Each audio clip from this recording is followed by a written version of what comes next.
that as We soon good? as they. Okay. Yeah, I think people. Hello, everybody. Welcome to our webinar today, which is New York's Canals by Boat and Bike. We are joined by a lot of people here today, so welcome everybody. Um, just so we know, if everybody could put where they're from in the chat, that would be really interesting to see all of the different places that everybody is coming from today. Today we're going to be hearing from a few different panelists. Oh, Woodstock, New York, Madison, Indiana, oh, Oregon, Texas. Hello, everybody from across, from across the country. Pittsfield, Massachusetts, and Syracuse. So we've got some locals and some people from farther away, which is awesome. So welcome, everybody. As I was saying, we're going to be hearing from four different panelists today. Well, five if you include me. My name is Ashley. I'm from the Erie Canal National Heritage Corridor. After I speak today, we're going to be hearing from Georgia Wonson. She's from the New York State Canal Corporation. That's her waving, if you can see Georgia. Then we're going to hear from Mona Karen, who is an expert on all things paddling the canals. She is the Director of Trails and Stewardship for the Erie Canal National Heritage Corridor. Following that, we're going to hear from Erica Snyder, who is our resident expert on cycling the Canalway Trail. She is from Parks and Trails, New York. And then last but certainly not least, we're going to hear from Derek Pratt from the Erie Canal Museum, who's going to take us on a deeper dive into how to make the most of your trip on the Erie Canal. So stay tuned for the end because there's going to be a lot of insider information that Derek's going to provide in the last part of today's meeting. So, Erica, I'm going to have you go ahead. I think I kind of covered the agenda. The last thing we're going to do today is have an opportunity for some Q&A. Some of you have already submitted some questions, which is awesome. We have Becky Blanchard here from the New York State Canal Corporation. She's going to help us moderate today's chat and help out with the Q&A portion at the end. All right, so hopefully, if you are on this webinar today, you have already been curious about the Erie Canal or the New York State Canal System. But in case you're not completely sold yet, let me influence you. The New York State Canal System is deeply steeped in history. It opened in 1825 to create a path of travel from New York City to the Great Lakes. It took about 8 years to build. The construction started in 1817, and again, it was completed in 1825. So if you're good at math, or if you've been following any one of our organizations, you will know that we just celebrated the bicentennial of the opening of the Erie Canal last year in 2025, which was a big deal for all of us.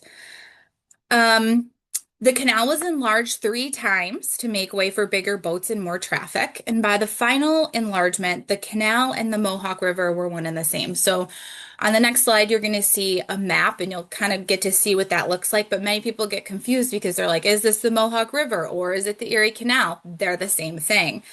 Motorized boats and the ability to canalize the Mohawk with dams and locks is what made the river navigable in those later years.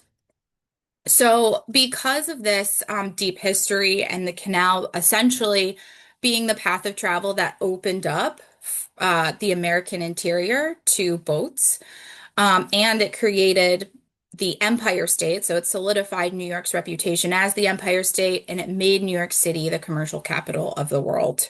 Because of this incredible history, the canal is recognized for its national significance. So in the year 2000, the Erie Canal National Heritage Corridor was established, which really set the stage for this being a nationally significant place that should be protected and working in partnership with the National Park Service. The Erie Canal National Heritage Corridor was born. In 2016, the New York State Barge Canal was designated as a National Historic Landmark. The Barge Canal is just in reference to that last enlargement. That's usually what people call the canal system that exists today. And in more recent history, the Empire State Trail was completed in 2020. The Empire State Trail is the longest a multi-use single state trail in the nation. It goes from New York City up north to Canada, and of course, it uses the Canalway Trail, which is the east-west spine of the Empire State Trail system.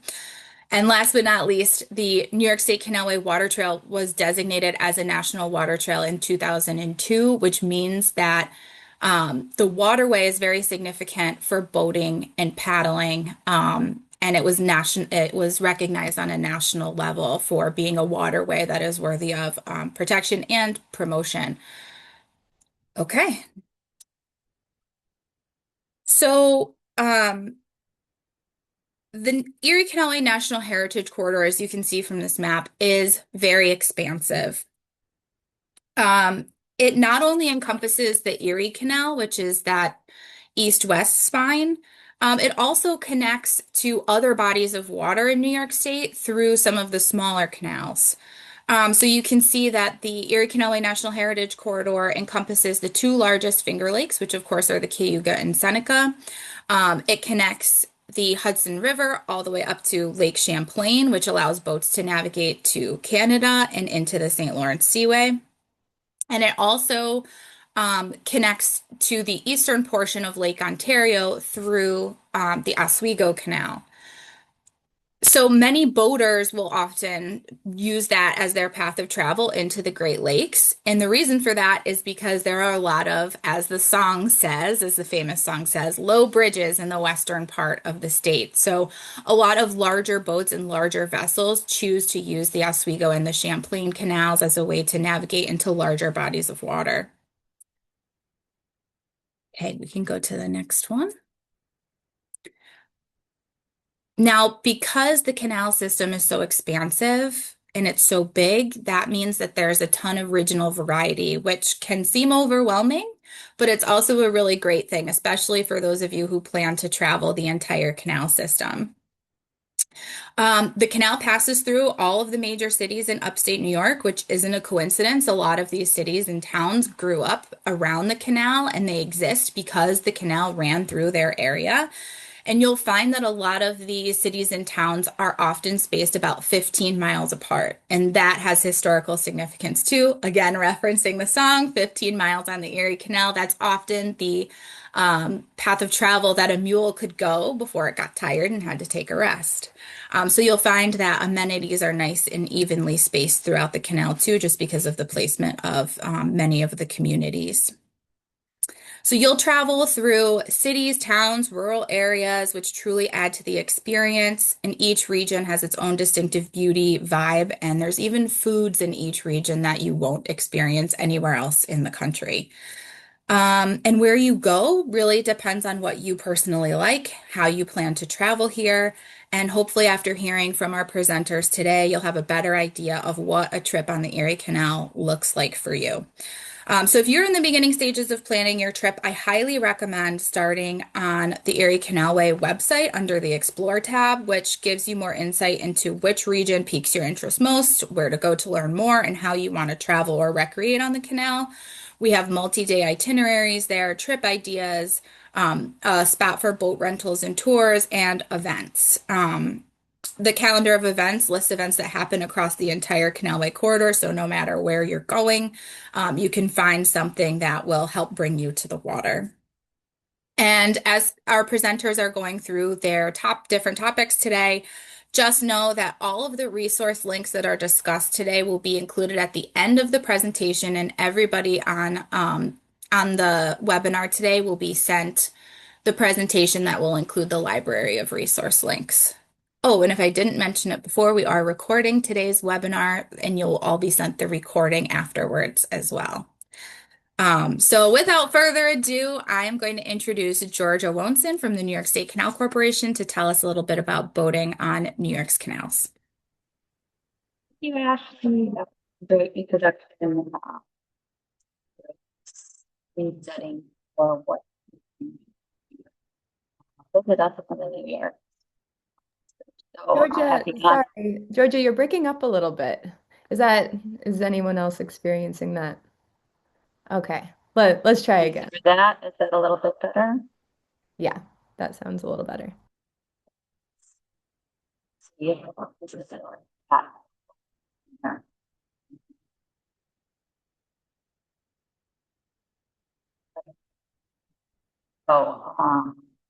You're still breaking up a little bit, Georgia. oh.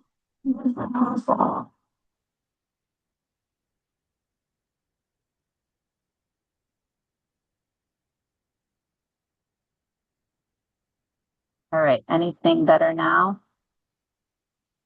Yes, Clearer? better. Are we sure? Okay, I'm gonna Yes. sit really close to my screen and hopefully that fixes it. So we're good to go? Yes. That seems to be working, yes. Okay, all right. Of course, a little bit of glitch to get going here. So I guess let's start. Have you ever navigated on New York's canals? And if so, please inundate our chat with the canals that you have navigated on. Four major canals here: Erie Canal, Champlain Canal, Oswego Canal, and the Cayuga Seneca. So if you have navigated, please inundate our chat with those, and we'll look forward to seeing who's visited us. So we can go to the next slide. So the topics I'm going to cover today are, in this short amount of time, will be our New York's canals, preparing for navigation, some of the canal structures you'll see along the way, so what to expect. We get a lot of folks and first timers who may be a little apprehensive because we do have a lot of structural assets along the system that are large and industrial, but hopefully this presentation will quell any anxieties and really highlight how beautiful and what a marvel those structures are and how fun they are to visit. And actually, the experience of navigating through them is quite wonderful and unique. So we certainly don't let that stop you. Also, camping accessibility and some of the communities that are ready to receive you and host you as you move through the canal system. We have over 200 canal communities along the system, and over 200 personalities. So each community offers, a different slice of life and different activities going on, and we'll get into that just a little bit.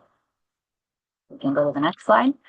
So here's just a similar map to the one Ashley shared, but gives a little bit of an overview of some of the structural assets, again, that you'll see as you navigate through the system by boat. So our Erie Canal, probably our most recognizable canal. I was going to make a joke about hearing that there may be a song related to the canal, but Ashley already, I can't fake that I don't know the song anymore. So, Erie Canal is 338 miles of navigable waterway. You really can't get lost on our canals. Once you're in, and you can go back and forth. The Erie Canal has 35 locks. So if you're apprehensive in any way about entering our system and going through a lock, we're certainly going to talk a little bit more about that. But you'll have plenty of experience by the time you make it through. Another thing to pay attention to here is our channel depth and our bridge clearances. So you can see across our canals here, each canal has different assets, and each canal has a slightly varying range of channel depth and bridge clearance. So as we talked about out west in the area where the canal follows its original alignment when it was originally built, the bridge clearance is going to be much lower. So many of our larger commercial vessels and especially larger recreational vessels are going to end up going north on our Oswego Canal once they reach Syracuse.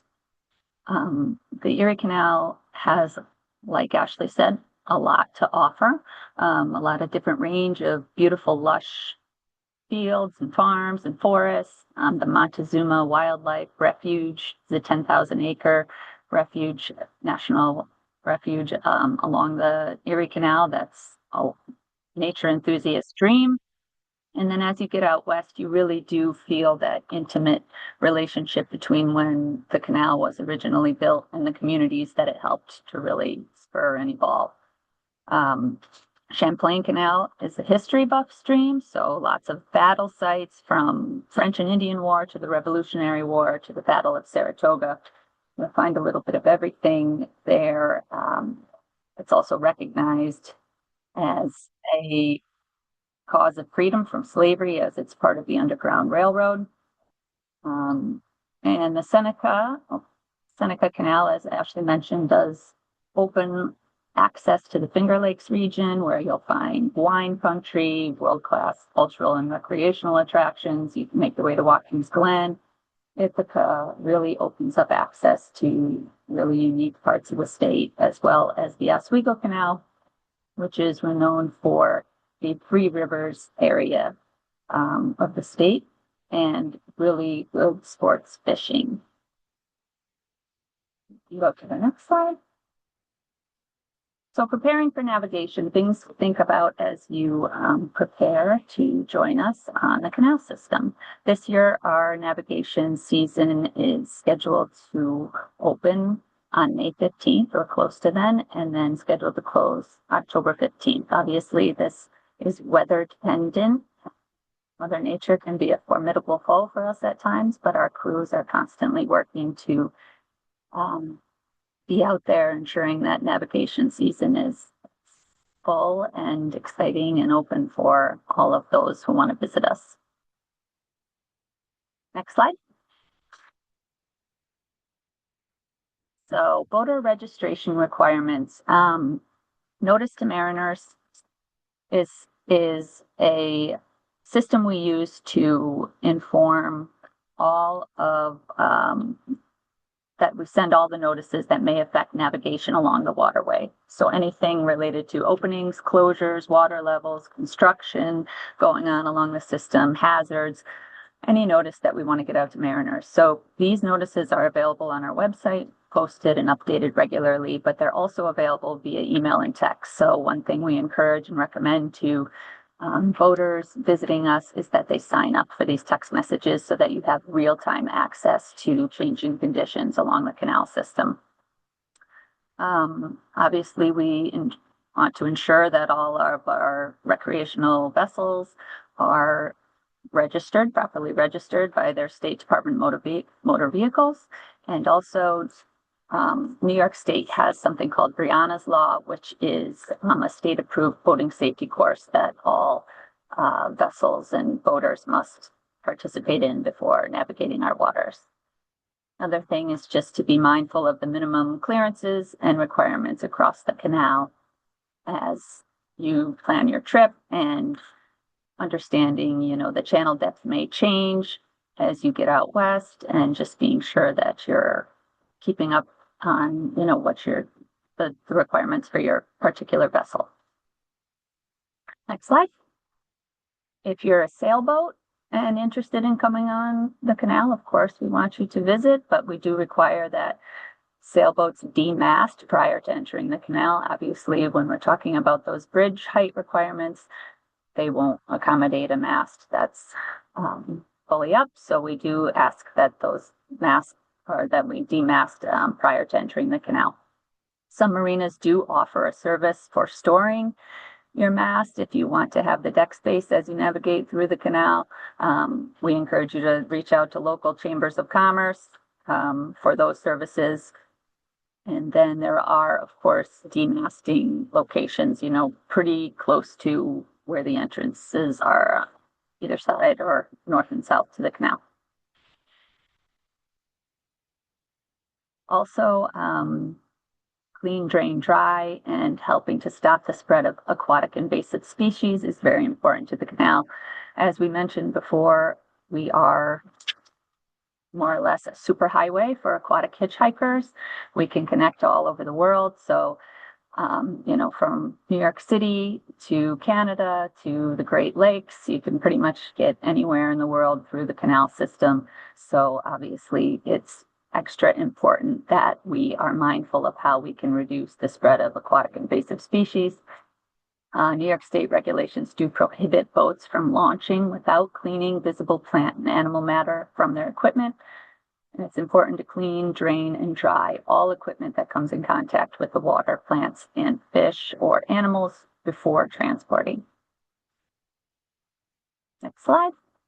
All right, so now that we got sort of the rules and regulations out of the way, what can you expect to see as you navigate through our system? So this section, I really wanted to just kind of highlight these structures of ours in picture form, not a lot of words to sort of show you kind of how special they are. So this is a sunset view of Lock E20 in Marcy.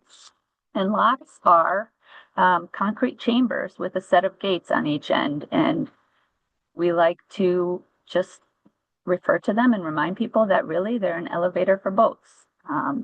Boats come in or out, and water is either let into the chamber or released from the chamber in order to allow the vessel to transit a changing elevation. So, like I said before, there's 57 locks across the system.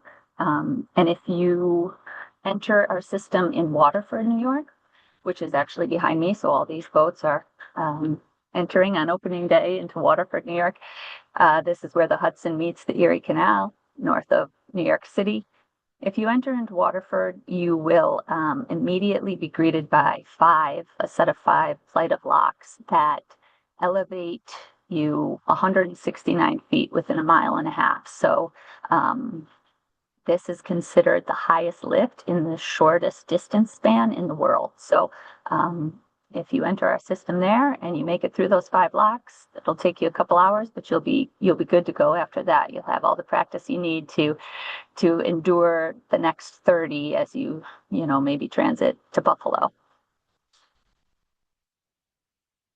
All right, our lift bridges. So the New York State Canal System has 16 active lift bridges in Western New York between Fairport and Lockport. These were built between 1905 and 1918, and really their purpose is to allow vehicle and foot traffic to navigate over the canal and then accommodate a vessel coming through when it needs to. So these bridges lift up, allow the vessel to navigate through, and then come back down and resume traffic within the community.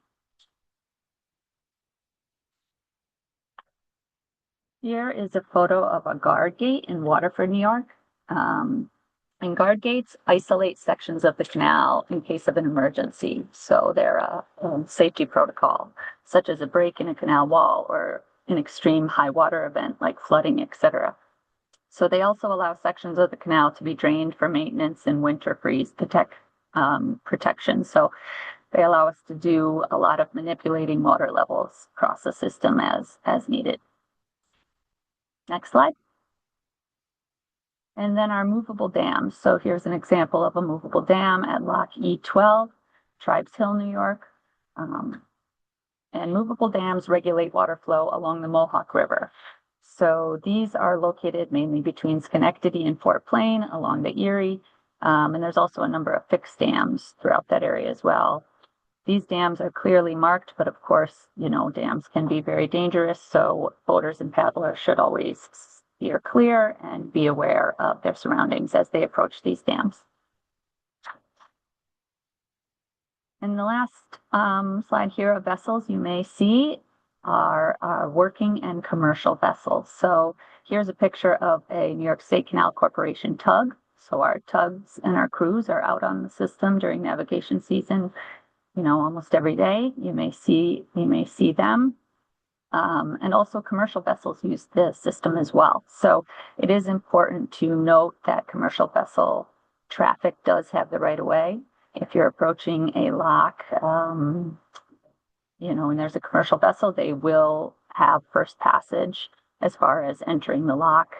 So it's just important to know that recreational and slow travel is secondary to the commercial vessels. But unlike a large, Mississippi River style environment where you have huge commercial shipping, our waters are calm and smooth. And even with commercial shipping alongside you, you're never going to feel that you're overrun by large vessels. Okay. All right. So for those who have any trepidation about entering a lock, here's a little run through of how to lock through the New York State Canal locks. So as you can see in this photo, these people look happy. They are in the system. We've gotten questions in the past about training that you may need or how many crew members you need to enter a lock. So hopefully this photo provides some reassurance that it's a pretty relaxed situation. There's two folks here. It looks like a nice couple enjoying their time. And also we're told regularly, fact, all the time, that our lock tenders are just some of the most wonderful people. We get tons of compliments on them. They're really sort of the face and customer service of our organization, and they enjoy, meeting people, helping you through the procedures here. So, approaching the lock. As you approach a lock, you advise the lock operator that you're approaching. You can do that in a number of ways. There's a phone number available to call, which you can use. You can also dial in on the radio on channel 13. And then if you have no actual mode of communication in that way, if you honk 3 times, that's also a signal of your approach. So what you do is you wait for the green light to enter, and then you approach the gate slowly once you have that green light. As you enter the lock, you're going to enter slowly. You're going to stay in line with the approach, and you're going to station your vessel along the lock wall as directed by the operator. While you're inside the lock chamber, and as the water levels are changing, you're going to keep the bow and stern close to the chamber wall and hold the lines provided or loop a line around a holding apparatus. Obviously, it's important to remember that you're not tying up tightly to anything because you are moving elevation. You want to maintain that ability to move up and down. Serious injury can result from using your hands and feet to bend a moving boat off the wall. So should use a boat hook, paddle, or oar. And also our ropes have been known to be a little bit icky and gooey, so we do recommend wearing some gloves. And as you exit the lock, the gates will open once the water in the lock chamber reaches the proper level. So once things even out on either side, gates will open and you can proceed slowly and wave and be on your way. It's really a fun experience. I highly recommend it. It's tactile. It's got, a great orchestra and symphony of noises going on. It's fun. It's really something special to do. Next slide. Also along the way, there's plenty to see and do at our lock parks and in the communities again. So camping. Next slide. A lot of people asked about camping at the locks. There are 17 designated cycler, hiker, boater campsites at our lock parks. These are considered primitive sites because they have limited and varying amenities and generally no potable water is available there. Stays are limited to 48 hours, but they do provide a really unique backdrop. If you are, biking through, or sometimes boaters, even, if you're on a paddle boat or a smaller vessel, like to put their tent up at the lock site, which is kind of next. Next slide. Accessibility along the canal. So the canals is very focused on making our park spaces and waterways accessible for all and enjoyable for all. So our On the Canals program does offer free outdoor cultural, accessible, and educational adventures to do near the New York State Canal System. These excursions can include kayaking, hiking, cycling, cruising, outdoor painting, snowshoeing, and many, many more adaptive and accessible adventures. So we encourage anybody that's coming to visit the system to check out On the Canals website, which will be updated regularly, and we'll have the 2026 event offerings in the near future. And then our communities, as I said before, visiting the communities along the canal system by boat is really just some of the most fun. So many different personalities in so many different communities. There's different amenities available. There's different styles of, when you tie up and where you can walk to and what you can see. Here's an example of here's a photo of the Flotsam River Circus as it visited Waterford, New York, where lock 2 is going to be on your left where the boats move through, but on the right here is Old Canal, and you can see some of the old lock there. And then the circus down on the water in between. And then here's just a very small sampling, of course, because there's no way I could possibly fit everything into here of what you might find as you plan your trip. But a few things just to plug. The Medina Art Triennial in Medina, New York will take place this summer from June through September. That's the first of its kind, first of its triennial series. And this is co-sponsored by the New York State Canal Corporation. Fairport Canal Days, where that lift bridge was. They have a unique canal festival that's very well attended. The Albany Symphony Orchestra will be doing their second year of their water music series, where they do concerts along the canal, as you can see in that top left photo. This year, their concerts will be in Waterford, Rome, and the Tonawondas in July and August. I know Ashley mentioned culinary experiences along the canal, and so as I was writing this, I was thinking, okay, the Garlic Herb Festival is in Little Falls in September, but then it's also followed up by a cheese festival in Little Falls in October. So I'm thinking if you planned it right, like you can go to Little Falls and then you can go to Utica and do their food stuff in Utica, including chicken riggies and all sorts of stuff. Make your way to Buffalo, have some chicken wings and a garbage plate, and then come back and be back in time for the cheese festival in October. So just some new ways to think about, culinary exploration along the canal. Sasquatch Calling is a festival up the Champlain Canal in Whitehall, New York.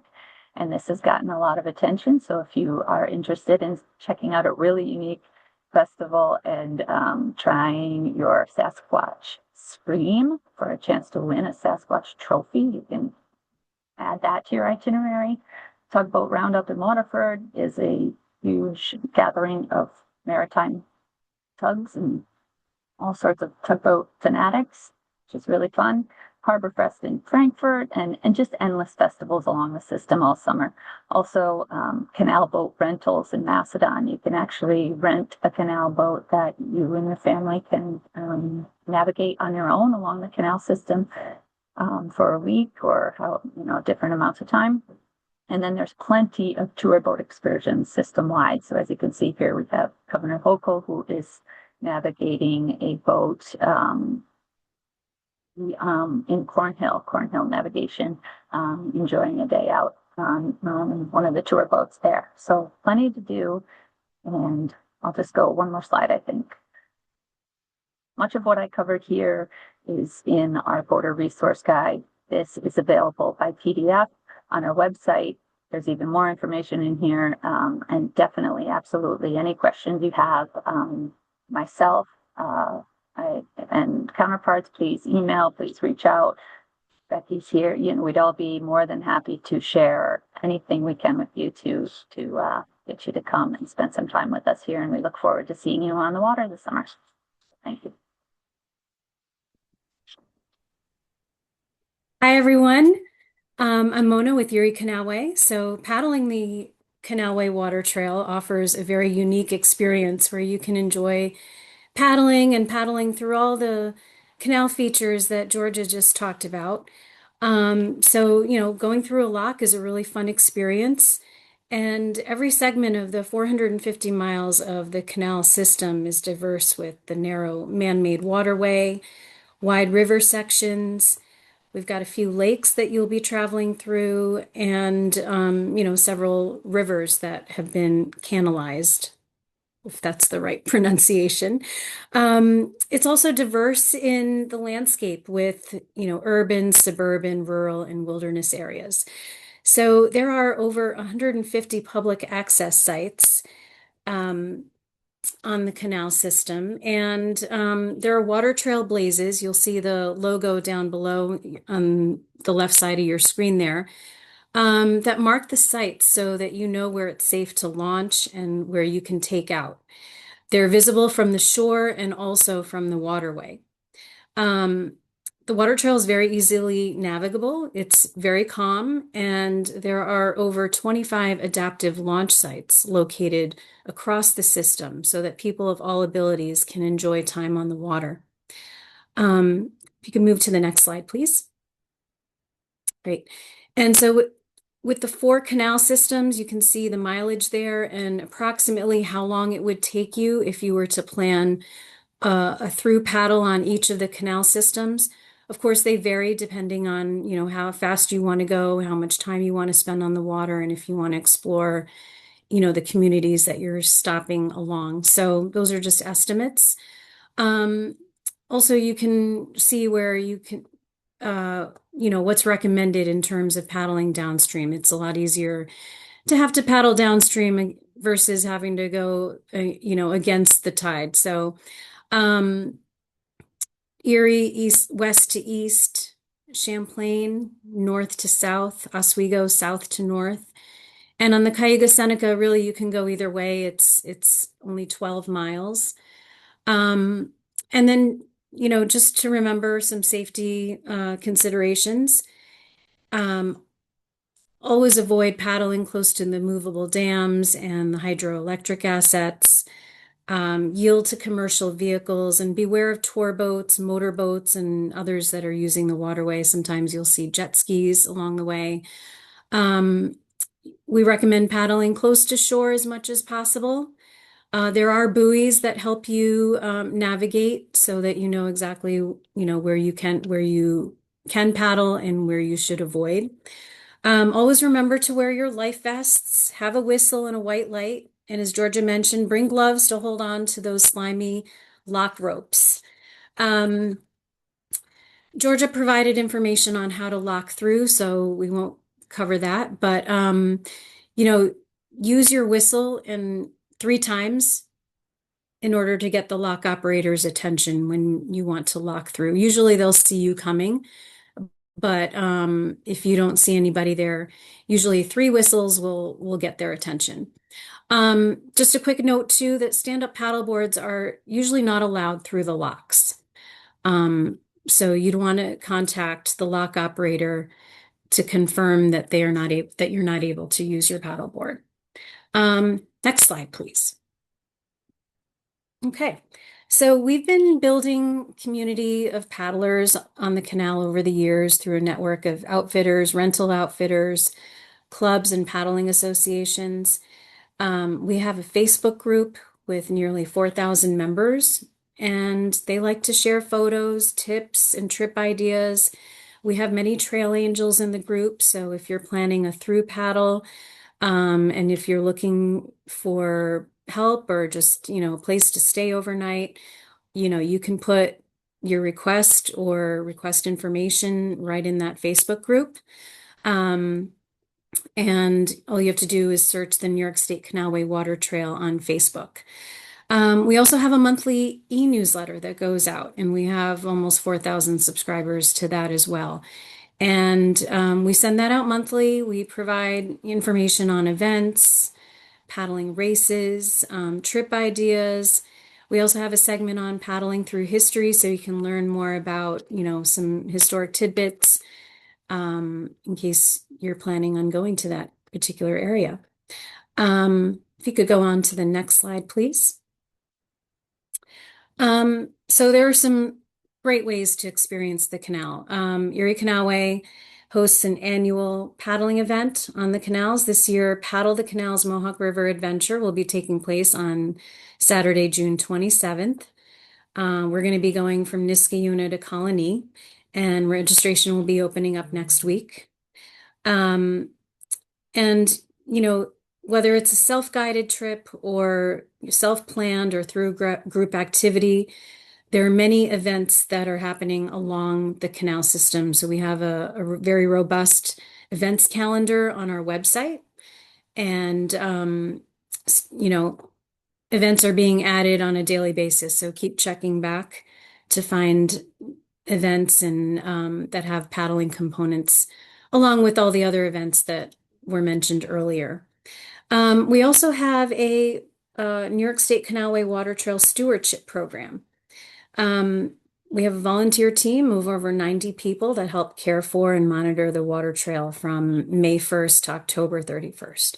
So there are a lot of different angles and different ways for you to experience the canal.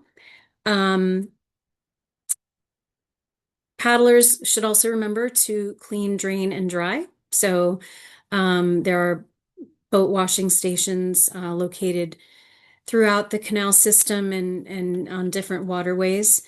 So we encourage people to remember to do that. And then we'll move on to the next slide, please. Okay, so we have several resources to help you plan a multi-day excursion or a half-day trip. The New York State Canalway Water Trail Guidebook and Map Set is available on our website.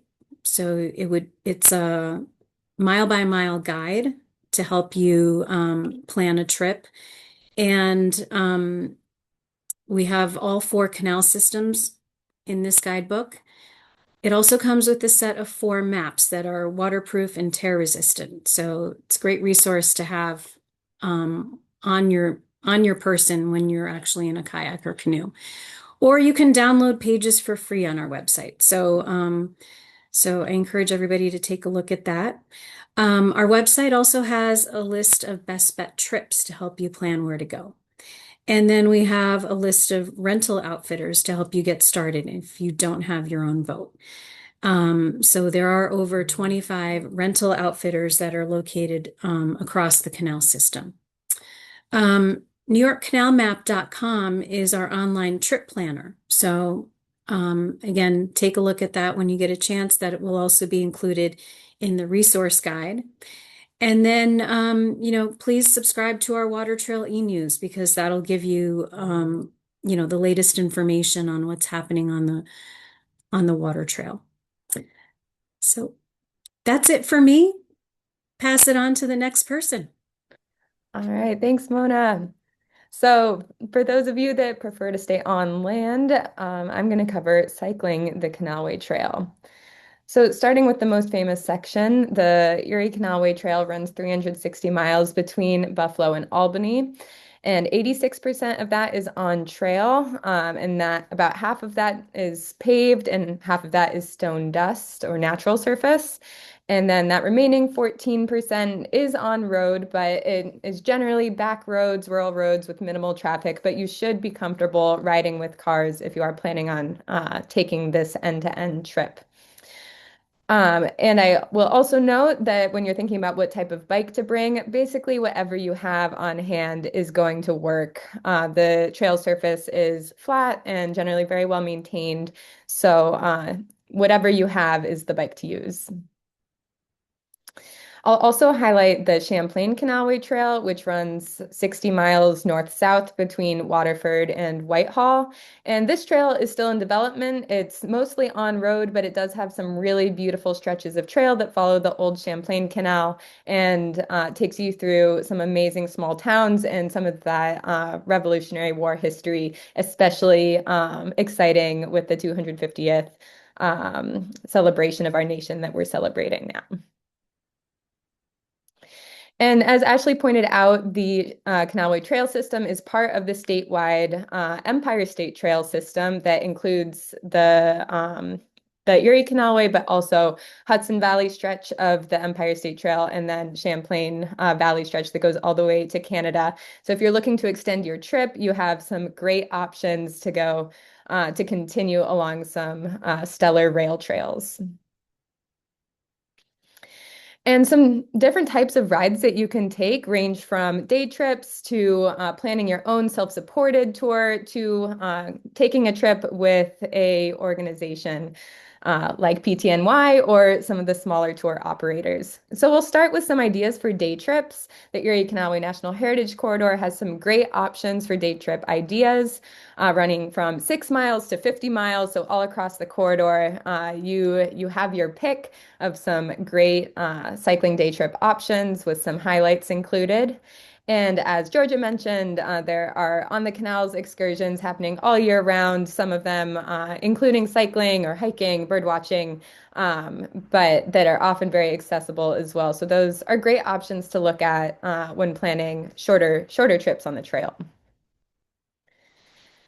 But when looking at the bigger picture, if you're planning a through trip, whether it's end to end or a couple days, starting with the question when you should go, I would recommend traveling when the canal is open. So between May 15th and October 15th, basically Memorial Day through Labor Day, you're going to have the best weather and most daylight and highest probability of businesses that are open. Some people do prefer to go in the fall. September is a really beautiful month. The weather's a little cooler, but you might run into some rain. And I really would recommend not going after Indigenous Peoples Day because many of the businesses might be closed up for the season.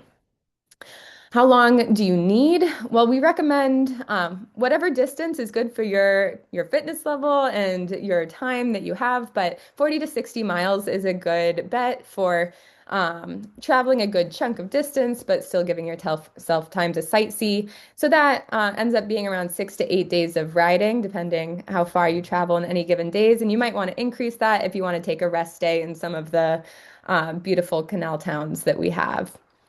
Then people ask what direction to go, and this is really up to personal choice and convenience. But many people have reported going Buffalo to Albany because of the prevailing tailwinds and the slight downhill that you get. It's not big; it's mostly flat. But if you want to take advantage of that, you can. So, where are you going to stay along the way? You have some great options in the hotels and bed and breakfasts that are located at strategic locations, like Ashley was saying. Lots to see, lots of those communities along the trail. And we run a bike-friendly New York business certification program. So, if you visit our website or explore the canalwaytrail.com map, you'll see the businesses, the lodging that welcome cyclists, that by having space to bring bikes inside, either in your hotel room or in a garage or something for a bed and breakfast, that are ready and prepared to welcome you and provide guidance to cyclists. Many people ask about camping, and Georgia gave a great overview of the lock sites that you can stay at. That's a really special experience. But there are many other campsites you can stay at as well, ranging from state parks to private campgrounds to even municipal parks and marinas that allow you to set up camp. And there are over 50 of these across the corridor, again, highlighted on our Canalway Trail map that we keep updated. They're constantly evolving a little bit as more get added, but there are plenty of places to camp if that's your jam. And I'll just highlight really quick, if you're not aware of Warm Showers, it's a reciprocal hospitality network for touring cyclists. So hosts will indicate on this app and website that they are open to hosting touring cyclists, and they will offer a free, safe, and comfortable overnight accommodation for you. So you send them a message, and they'll either accept or say they're not available. And it's just a really cool way to meet locals and experience a little bit more of what the canal has to offer. This is me and some hosts I met that had ridden the Erie Canal, and I met them in Maine. So you're just meeting incredible people all the time. We also get a lot of questions about what to do at the end or beginning of your trip so that you only have to ride one way on the trail. Amtrak is a great option. They all three lines that run across New York State east to west allow bikes, but you will want to book these slots early because they often fill up. They're $20 a ticket to add a bike to your reservation, and that can be a great way. There are also several shuttle businesses that will pick you up, pick you and your bikes up, and take you across the state. And new this year, there's now one business that will shuttle you and your luggage across the state as you go if you don't want to carry all your gear with you as you ride. You can also rent a car or a U-Haul. And we recommend if you're going to leave your car somewhere, apologize for the background noise, you can leave them at the Amtrak stations. They provide secure overnight location or overnight parking. And of course, I have to recommend that everyone come and ride with PTNY for our annual Cycle the Erie Canal Bike Tour. We are a nonprofit and the leading statewide advocate for public lands and trail expansion and development. So this ride is both a party and supports our work. And it goes every July. This year it's the 11th to 19th. And we cover 400 miles. The extra mileage is from dipping down to Seneca Falls. and will take 8 days, and you'll get to meet 700 of your newest friends. It's a party the whole way across the state.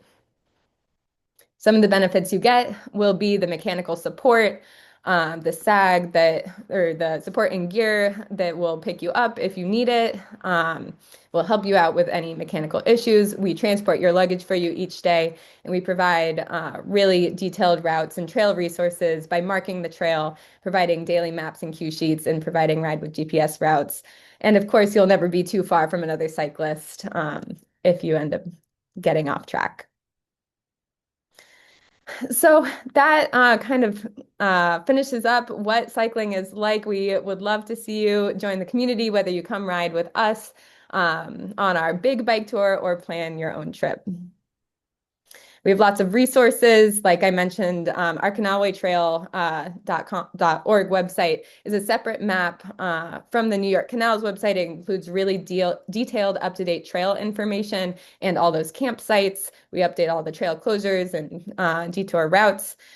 We provide 2 cycling guidebooks that are for sale on our website. And like parallel to Mona's Water Trail Facebook group, there's also a Cycling the Erie Canal Facebook group that's an incredible community of 15,000 cyclists that have a lot of trail angels and other folks that have ridden the trail and can provide really expert advice. Over to you, Derek. All right, great. Thanks. Yeah, so I'm Derek, Director of Education at the Erie Canal Museum, as was mentioned. I've traveled the canal a number of different ways, and I'm here to tell you about how, regardless of what mode of transportation you're taking along Clinton's Ditch or even the modern barge canal, how you can make the most out of your trip. Really, you will be immersed, whether you want to be or not, in history as well as incredible communities throughout upstate New York. But a lot of people don't really engage with those as fully as they probably wish once they've completed their trip. So I'll be giving you kind of pointers on how you can better, you know, prepare yourself for the trip, and then on the trip, actually make the most out of your experiences here in upstate New York, a place that I think everyone here on this panel loves. So if you could click the. All right, so before you head out, I am an educator and a giant nerd, so I will obviously be suggesting that you study up. There are a lot of ways you can do this. I would highly recommend reading at least one book about the Erie Canal. The best one, or one of the best you see here, Peter Bernstein's Wedding of the Waters. It's the first book I ever read about the Erie Canal. It got me hooked. But we also worked with PTNY to produce a list of the top 10 Erie Canal books that you can, we suggest reading before checking out the canal. You'll get that link and many more. I've seen a lot of people in the chats asking about links for various things. At the end of this, you'll be getting a long, extensive list of all of our resources, but check those out. Please consider buying them from, a local Erie Canal museum, be it mine or the many others. Don't give Jeff Bezos your money. Support the canal corridor. But if reading a book is a bit much for you, fear not. There's many other ways to learn about the canal, but it's great to have a basic understanding of the canal in general. There are a lot of great videos. I'll plug the Erie Canal Museum's YouTube channel itself. We put all of our Sloan lectures, which are a monthly speaking series, onto our YouTube page. You can also sign up for them now, and you can get Zoom links and recordings, once a month about Erie Canal history. Another great site for YouTube videos, at least, is Schoharie Crossing State Historic Sites YouTube page. You can learn a lot about the Erie Canal there.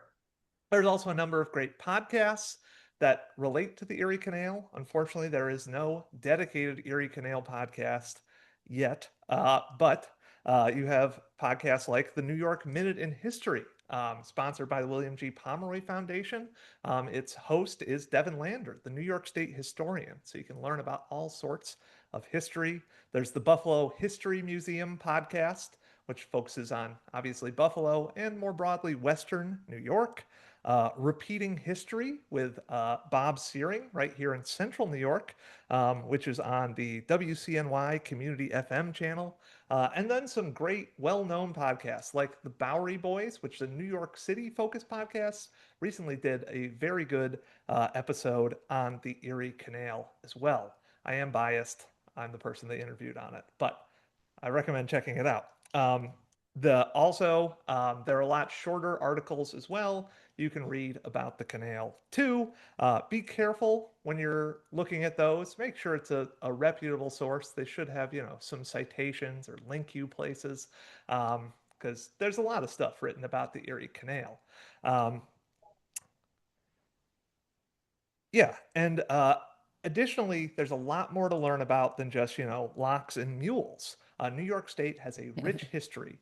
Many of the previous presenters have talked about several of those aspects, but the Erie Canal, in addition to being this transformative transportation route, economically speaking, also was a major site for movements like abolition, women's rights. A number of religious groups form along the banks of the canal, and there's also really rich indigenous history along the way as well. So I highly recommend looking into those things as well. They'll really enrich your experience. And you can find more on a number of different sites. I will just plug the Underground Railroad Consortium of New York State as a great resource as well. All right, so you've studied up, you've learned your history, but maybe oh, nope, didn't say next slide, back. Um, so you've studied up, learned your history. Now you're going to want to kind of map out your day. I highly recommend checking out the Erie Canalway National Heritage Corridors website. They have great itineraries for either single day trips, multi-day trips. I believe they have some that are like, if you love ice cream, here's where you can go to get the best ice cream in New York, right? So a lot of different great ideas for them. They kind of will prompt you in good places that you can check out. They also have a New York State Canal map that you can filter what sorts of things you want to see, whether you want to eat. I suggest, filtering the cultural institutions, that sort of thing. And once you've done that research, I suggest on your voyage, again, whichever method you're taking, have some must-sees. Don't plan out your entire day, but, say like, I definitely want to check out, the Erie Canal Museum. I want to go see the Richmond Aqueduct out on the Seneca River, that sort of thing. And then fill in the gaps there with new fun adventures on the canal as well. So next slide. All right, and then now you've done your research, you're prepared to travel the Erie Canal. Well, now I encourage you to stop and smell the roses, or at least read the historical markers. A great thing to remember is that the Erie Canal is this revolutionary transportation waterway, and it had a speed limit of 4 miles an hour. You don't have to race through the canal corridor, and you really shouldn't. Traveling at that 4 miles an hour, honestly, they were going more like 2 miles an hour. You were still able to cross New York State in a mere 5 to 7 days. So if you're on a bike, for instance, you don't need to rush. I mean, sure, it gets a little warmer later in the day, but you can stop, and I highly recommend that. There are tons of interpretive signs all along the route. Museums, historical societies, just individual communities have put tons of time and effort into making sure they can share the stories of their communities with you. And it's usually pretty interesting. When you're out on the canal, sometimes it can get a little monotonous, right? You are in a big artificial ditch. You got to think about something, right? And you can reflect on what you've read about, talk about it with your friends, etc. A great resource to learn more would be the William G. Pomeroy Foundation site. They sponsor the creation of those iconic blue and yellow signs along the roads of New York, and they have a digital map where you can see all these different signs that they've installed over the years. So if you miss any signs, don't worry, you can always check that out as well. And also, I encourage you to check out various museums and other cultural institutions. Go to the museums. The people working there and volunteering there love to share the story of this incredible waterway and the various things that happened along its banks. And also be sure to look for programs that are happening at them. Almost every site has, an events calendar, and those events can really add to your experience as well. Um, Also, a lot of people want to know, can I get on a boat on the Erie Canal? Assuming you're not on a boat. A lot of great boat tour companies as well on the canal. Check those out if you can. Erie Canalway National Heritage Corridor, I know, has some links with resources to that. And also on the canals was already mentioned. Be sure to check that out. There are a lot of great opportunities over the summer. Plus, someone already put it in the chat, the Erie Canalway National Heritage Corridor's events calendar is a great thing to check out as well. Next slide, please. All right. And finally, I just encourage you, get to know your communities. New York State was built by the Erie Canal. In fact, somewhere around 70 to 80% of upstate New Yorkers still live within 25 miles of the canal, and these towns all have rich histories and rich cultures today. I encourage you, try to talk to the locals and especially the lock tenders. Lock tenders love to talk about their locks and etc. Talk about the history of the canal. The New York State Canal Corporation has really done a great job fostering this sense of community along the canal. Yeah, check that out. Of course, try to shop local. Really, one of the great things about the canal is it is a huge economic engine for upstate New York. And we need it. As a historian, I could tell you all about the deindustrialization of the last 50 years. Tourism is a huge industry, and these local businesses are what keep our communities so vibrant and so unique. So really, I suggest checking those out. And they have way better pastries and stuff than Walmart or what have you. So go to those, and again, try to participate in community events. I've listed a number of resources that you can look at. One final plug for the Erie Canal Museum, check out our Beers, Bikes, and Barges program, perhaps, where we stop in different canal towns, do about an hour-long history tour of the town by bike, and then you get to have a beer at the end. Next slide, please. So here's just a lot of great images from the canal that show the diversity of things you can enjoy on the canal. We've got happy hours and community parties and events. There are paddling festivals. Mona already talked about one. Here's another in Chittenango. They're boat float and float. Ugh. Boat float. There we go. Excuse me. You've got cycling tours like the one I just mentioned. There's a lot of other cycling events all around. If you're like me and enjoy a good beverage at the end of the day of traveling along the canal, tons of breweries as well as wineries and distilleries along the canal. There's also great places to get food and ice cream. Pittsford Dairy, pictured here, is the best one.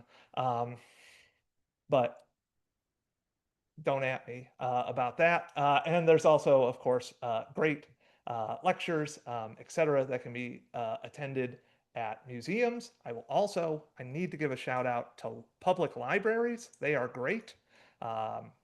They've got tons of programs happening all the time. They have facilities that you can use.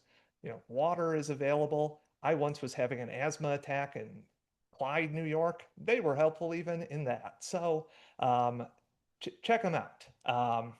There we go. Public libraries rule. Anyway, that's all I've got for today.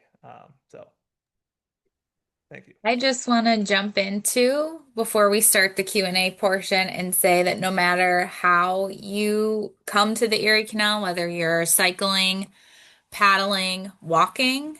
Unfortunately, this does not qualify for boating. It's only human-powered miles. Be sure to sign up for the Canalway Challenge. You can set a mileage goal. You don't have to go end to end, but you set a goal and you log miles towards your challenge, and then you get free swag at the end. The program is completely free. You get a mileage sticker and magnet, and each year we have a different giveaway. This year we're giving out Erie Canal pennants. So, no matter how you come and no matter how you go, make sure you can sign up for the Canalway Challenge. I'll drop the link to that in the chat, but it will also be in the resource guide that we mentioned at the end of the presentation. So with that, I think now we want to open up the Q&A. I tried to jump in and answer some questions as well as Becky, since we are running short on time. We're a little bit over our time here.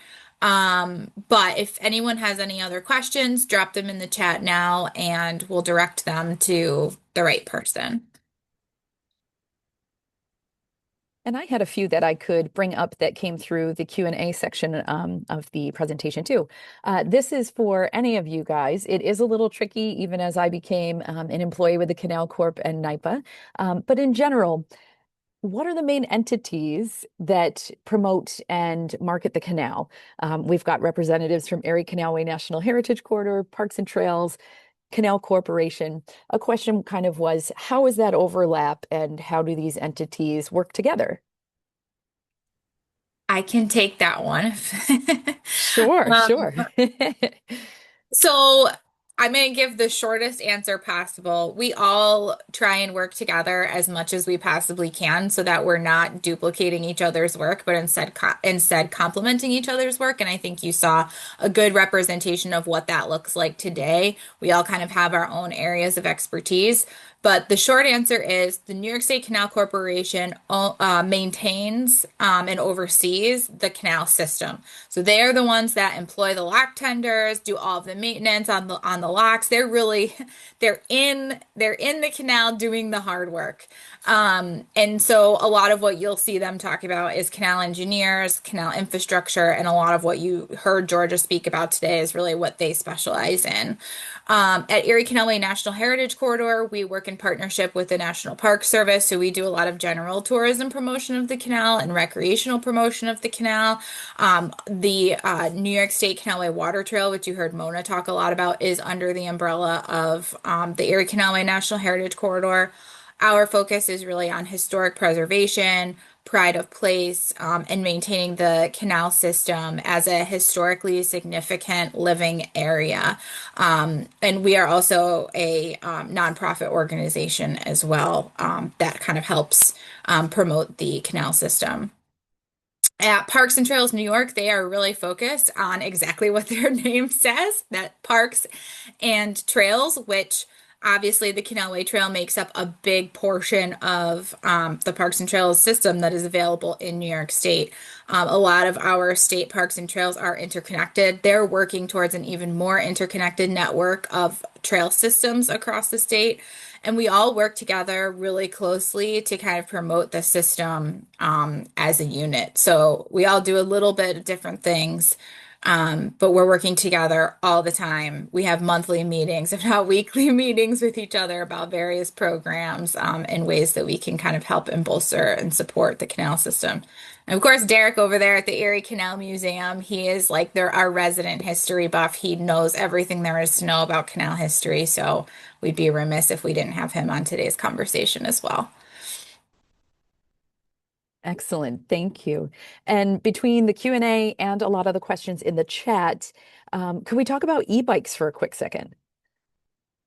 What's permitted and any specific locations or speed limits? Awesome. Thank you. I can start that and maybe hand it over to Canals also. But generally, yes, class 1 and 2 e-bikes are permitted across the system. I will note that the Canalway Trail is managed by over 40 different entities. So There may be different speed limits depending on which section you're on, but generally, I think if you stick to the 15 mile per hour speed limit, I believe that's what Canals has on their property. That is a good bet. And I'll also add that we had a question come in registration, someone asking about whether you can rent e-bikes. And there are several locations where you can rent e-bikes just for day trips along the canal. But I know for sure that Buffalo Bike Tours offers both e-bike rentals and manual regular bike rentals. If you want to start your trip in Buffalo, they're a good place to rent a bike if you're coming in from out of town.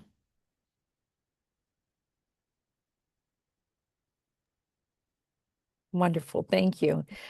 This is a question maybe more so for Ashley, but everyone participated in our commemorative 200th bicentennial last year. And the events page was blowing up with so many different festivals and community events that we kind of had a toolkit for communities to promote the bicentennial. If you are in a community or an organization that wants to promote future activities on the Erie Canal, is there anything to look forward to or toolkits in the future in general? Sorry, I had a problem coming off of mute there. If you're a community or an organization that has events that are coming up this year, you can add them to the events calendar yourself. There is a submit an event form right on the calendar. So if you go to eriecanalway.org/events, on the left-hand side of your screen, you'll see a big blue button that says submit an event. I definitely recommend submitting your event through there. All of those requests to be added to the calendar come through me. So I'll see it, I'll make any tweaks that are needed, and I'll approve it, and it'll go up on the calendar for everybody to see. In terms of like major events coming up, Erie Canalway plans to promote America's 250th, and where you can explore the 250th anniversary of America in the corridor. So definitely stay tuned for that. Um, and then in the long term, there are kind of events that happen every single year that we always like to promote and be a part of. I think Georgia mentioned a lot of the core ones, like the Tugboat Roundup. Obviously, Cycle the Erie is a huge one for us, which Erica talked a lot about. So anyone interested in that, definitely go check out their website to learn more about Cycle the Erie. But definitely go check out that events calendar as a hub for all things events. You'll see some featured events at the top as well for some of like the bigger celebrations and things that are happening in the corridor. Amazing. I'm looking forward to this navigation season. Maybe we can go to 115. I've got another question just in general about accessible activities on the canal and specifically accessibility with kayak launches. So maybe Georgia, that's you. And then we can certainly do our best to take any questions that are outstanding and maybe do some personal follow-up. There were a couple specifics too, but I want to be mindful of everyone's time. I actually share that one with Mona because I think she has great information on maybe quantities and locations of the accessible kayak launches. But yes, municipalities are actively installing more and more accessible kayak launches across the system, which are really wonderful additions to getting out onto the canal. I know the town I live in is installing one this year, and we've had nothing but, rave reviews for how those function and how our community is using those. But Mona, if you want to add anything to that, please feel free to do so. Yeah, so we have about 25 in the canal right now, with plans to add several more. And the goal is to make the water trail, as accessible as possible for to have the most accessible water trail in the country. So investments are being made, and we have a tourism infrastructure grant program where we encourage communities to apply to put in accessible launches. So we just finished up a round recently, and the next round will be opening up this fall. So if you have a community in mind that needs an accessible launch with with adaptive equipment and adaptive features to the launch, then, we encourage people to apply for that. There are several locations, especially in Brockport and Fairport, that have, whole infrastructure for adaptive recreation. So they have adaptive kayaks, adaptive bikes, they have the launch, they have all the support. So I encourage you to take a look at those two communities. I hope that helps.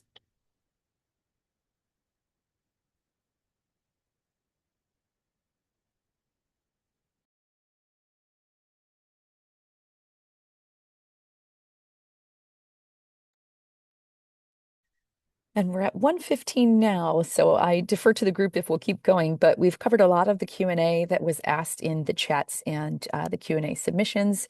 And of course, all of your content throughout this program has answered a lot of the questions that came in during registration. Awesome.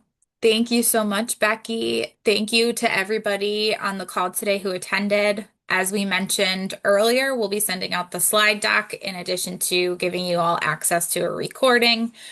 So if you want to go back and reference anything that you saw or heard today, you're able to do that. There will also be slides at the end of today's slide deck that include resource links to all of the resources that we mentioned today. Our contact information is also going to be included, as you just saw. So if you have any specific questions, please feel free to reach out to any one of our organizations, and we'd be happy to direct you to the right place or get you answers to any other questions that you might have. So with that, thank you again, everybody, for joining us today. Thank you to all of the panelists who gave us all of this wonderful information, and we hope that we will see you out on the canals this summer. Yay, Have a thank great you. day, See you everyone. later. Thanks. Thanks, everyone.